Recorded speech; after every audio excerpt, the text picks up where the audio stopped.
outside the building is the same to preserve heritage of the building. So we followed this guy around. His name is called Kumar. Okay, his task is to drill holes into the brick walls, and then the mixing of chemicals. What they got to do is, as I was telling you, they got to maintain the outside of the building and strengthen the structure within the building. So the methods of doing that is that they drill the holes into the wall, then after that they will pump the chemicals into the wall, then after that they will apply waterproof materials to help to maintain the walls. As you can see, these are the various hazards that the person actually faces in the work site. Firstly, there's a cluttered corridor with everything lying around everywhere. Secondly, you have to cross like some trenches with the unstable planks and lack of the railings and barricades.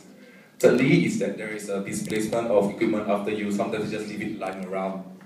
Fourth, it will be the protruding reinforcement bars sticking out of the walls. Fifth, stagnant water which might create mosquito breeding.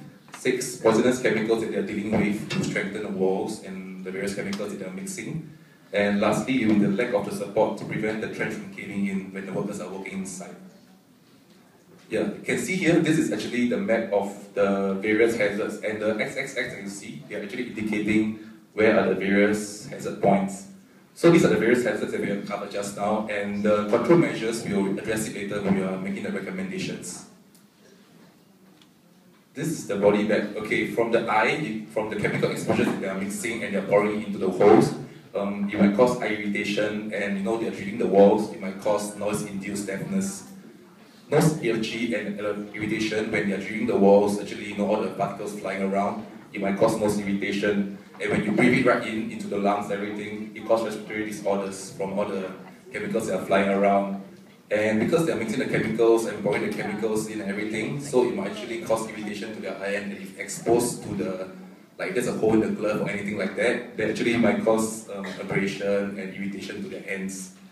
For the knees, because you're always doing manual labor, definitely it will cause knee problems like stiffness or strains or something. Yeah. For the back, okay, it's the back and neck injury arising from poor posture, because maybe you're perpetually bending in a certain posture to fix something, so it might cause the strains and the aches for the worker.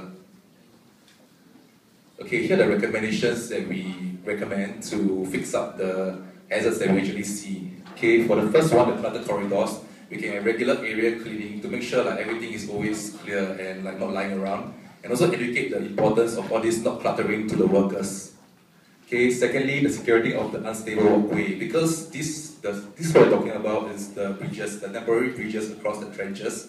So when we can use more planks to have a bigger surface area, so that actually there is the less risk of them falling over, because the thing is actually very small at the moment, and we can use like the barricade railings so that they won't like fall over easily, and maybe you can use like iron planks or steel so that it's more stable, because now we're using wood and they carry heavy loads, the thing might just give way and break.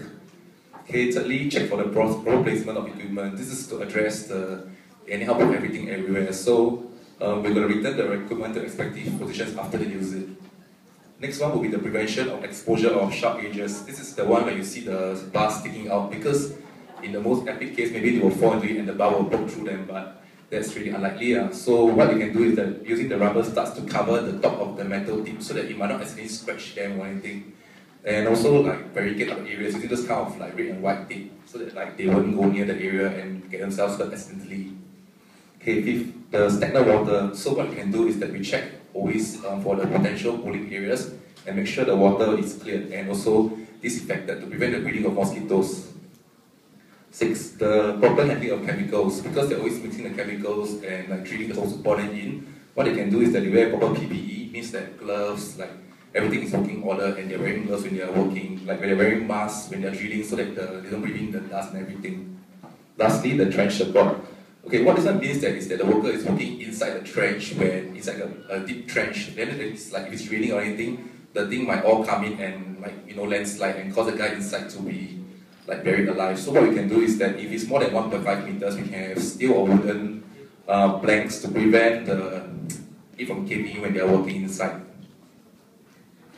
This is the risk assessment matrix that we use to come up for the risk assessment chart. Okay, this is the risk assessment chart. I know it's really small, but I'll just read you guys through it. Okay, the first one, okay, I will really talk about the risk severity, likelihood, and the proximity risk number, because the previous ones we already addressed the recommendations and the hazards of it. So for the first one, the putting of materials everywhere, okay, the severity is minor. Maybe you just trip on the something, just a small thing, but it's very likelihood because they're always using stuff and lying around. So the risk possibility, we'll put it as medium. Okay, we have highlighted too high.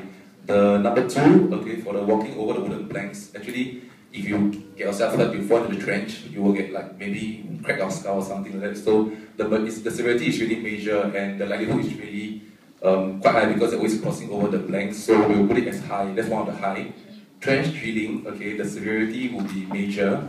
Okay, likelihood remote, but yet medium. So okay, and I will address the last one, the high, which is the mixing of chemicals, okay, because it's dangerous and they're always doing it, okay. And if you get hurt, the chemical will be corrosive and actually hurt your skin and everything. So actually it will be quite major, and we classify that as high as well. Yeah.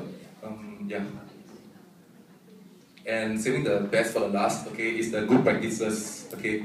They actually have safety poster for safety awareness, and they actually have it in different languages for the Bangla will understand Indian, the Chinese will understand Chinese, they don't all understand English, so they do have the safety posters in other languages, and they also have it in English. And the thing is that for all the various language barriers, they actually have pictorial instructions to make things even clearer, because not everybody understands English. So it reminds them how to operate the various equipment and stuff. And they have the barricades to prevent the entry of unauthorized personnel towards the restricted areas, so that they don't anyhow go everywhere. And the last one is that for some places they actually have proper storage of supplies, and they put things everywhere. Yeah, put things in the respective areas they're supposed to be in. So yeah, this is the last slide. Anybody got any questions for us? Thank you.